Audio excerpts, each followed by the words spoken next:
નમસ્કાર, આપ જોઈ રહ્યા છો ગ્રોથ નાવ ન્યૂઝ ને હું છું આપની સાથે કિંજલ। સમાચારની શરૂઆત કરીએ તો સુરતના પાંડેસરા વિસ્તારમાં જાહેર રસ્તા ઉપર ધામધૂમથી જન્મદિવસની ઉજવણીનો વિડીયો સોશિયલ મીડિયામાં વાયરલ થતા પોલીસે કાર્યવાહી કરી છે।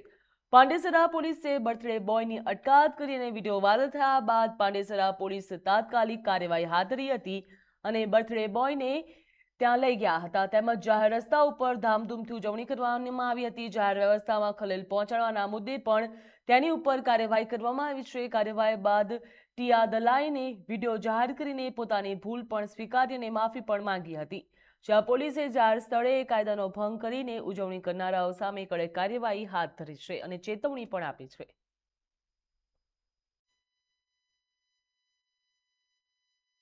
में केक और फटाकड़ा फोड़ा था, वो गलत है। आप सभी को भी मैं ये बोलना चाहता हूँ कि ऐसा ना करें।